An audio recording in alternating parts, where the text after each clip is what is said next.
While the entire state of Nevada has only one Level 1 trauma center, determining whether it or other cities can cope with a disaster like Sunday's Las Vegas shooting rampage there depends on more than mere numbers. Healthcare systems' ability to treat mass injuries and casualties depend upon the number and type of hospitals, their capacity and preparedness, and system-wide plans to coordinate the response, emergency care experts say. Still, Patrick Downs, who was severely injured with his wife in the Boston Marathon bombing in April 2013, says he can't believe there was only one Level 1 trauma center in Nevada. How do you care for 500 plus people? He asks.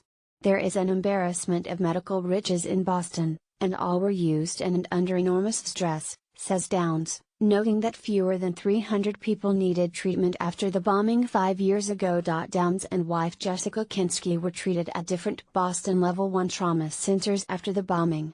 In 2014, they were transferred to Walter Reed National Military Medical Center, where Kinski had about 10 more surgeries. The couple received rehabilitation and counseling and lived for 3 years until June. Downs, who has a doctorate in psychology, and Kinski, a registered nurse, have become strong advocates for military hospitals to begin routinely treating civilian trauma patients, to help both service members and trauma victims. Not to be disparaging of a community hospital, but some expertise lends itself to a situation like this, says Downs, citing a whole other level of weapons. It's not just about keeping people alive, but you want to maintain someone's quality of life, brain function and internal organs. Boston has 7 Level 1 trauma centers, while Nevada only has University Medical Center, UMC, of Southern Nevada, which is in Las Vegas. The hospital, which received 104 of the shooting victims, quickly filled to capacity. Las Vegas Sunrise Hospital and Medical Center, which is a Level 2 trauma center, received 180 shooting victims. Dignity Health St. Rose Dominican in Henderson, Nevada, is a Level 3 trauma center, and received 58 patients. Medical personnel from the Nellis Air Force Base in Nevada worked in University Medical Center, UMC, of Southern Nevada's Emergency Department during training with the Air Force's Sustained Medical and Readiness Trained, SMART, program. Photo, Kylat and LaVey. The best equipped trauma centers for terror and other attacks, have the Level 1 trauma designation, but also need enough space in emergency rooms, intensive care units and inpatient beds to handle an immediate surge of victims, according to a 2008 report to Congress. Hospitals that aren't trauma centers also treated patients in Las Vegas. Community hospitals can still treat some critically injured patients, says Greg Bryson, Director of Emergency Management and Security for the 5-hospital Inova Health System in Northern Virginia.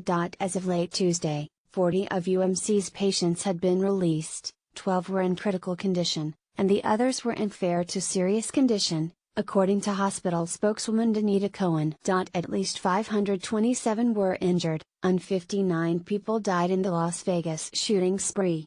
UMC physician Zubin Damanaya, who blogs and appears on video as DogMD.com, posted a plea for financial and blood donations for the hospital's foundation and the trauma center, which he noted already takes care of our most vulnerable citizens.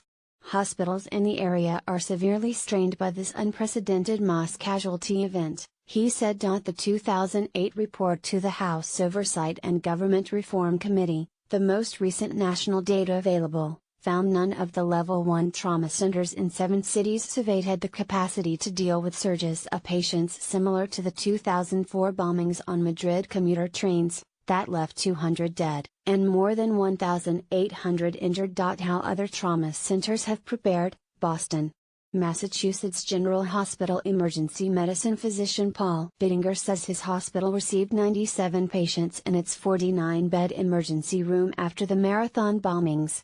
The hospital and its patients benefited from having a plan that included the army of people who descended on the emergency department from across the hospital, says Bittinger. The only way you can meet capacity is with a scripted actions numerous people took, says Bittinger, who is director of the hospital's Center for Disaster Medicine.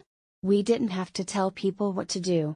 The hospital has also hosted emergency responders from attacks in London, Israel, and Madrid, which has have helped it become even faster and better than it was during the Boston Marathon, says Bittinger. Washington.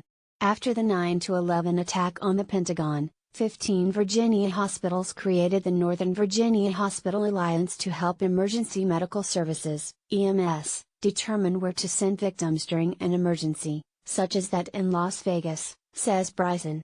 Within 10 minutes of an announced